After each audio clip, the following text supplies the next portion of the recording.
Barangay Hinebra, good news kay AJ Edo mga bro, pwedeng i-direct hire at ibang Stephen Holt na next season. So hindi nga masyadong umimpact si Stephen Holt pagdating sa Opinsa last season mga bro.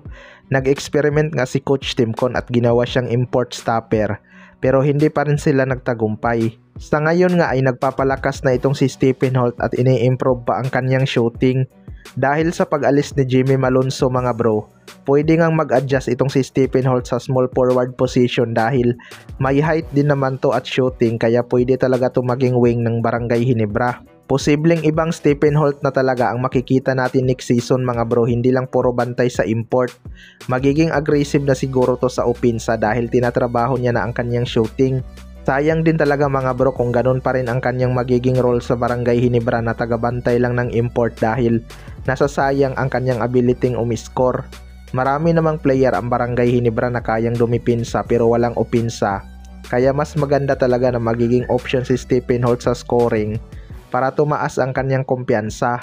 Mahirap pa naman pigilan ang shooting nito kapag uminit. Scoring machine talaga to mga bro na bago lang ang kanyang laro sa Barangay Hinebra.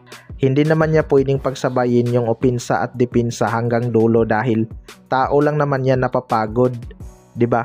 Nakakapagod kasi talaga kapag malikot ang binabantayan. Sa kabilang banda naman mga bro, good news kay AJ Edo, pwedeng i-direct hire. Ito ngang si AJ Edo ang inaabangang magpa-drop sa ating liga mga bro.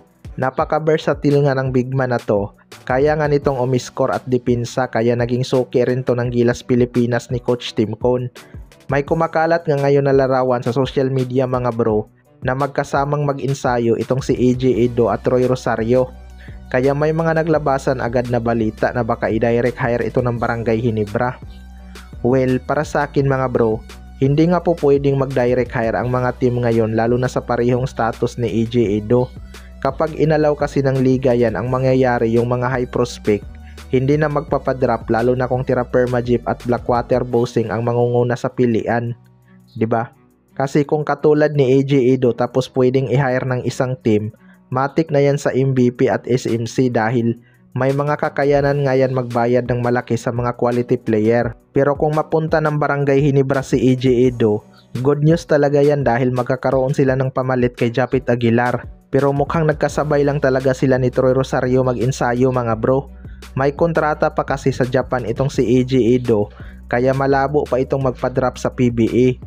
Hindi rin siya pwedeng i-direct hire ng Barangay Hinebra mga bro dahil magiging unfair ngayon sa ibang team. Kaya abangan na lang natin, baka isang araw Barangay Hinebra din ang babagsakan nitong si AJ Edo kapag may chance silang makuha ito. Kayo mga bro, ano masasabi nyo tungkol dito?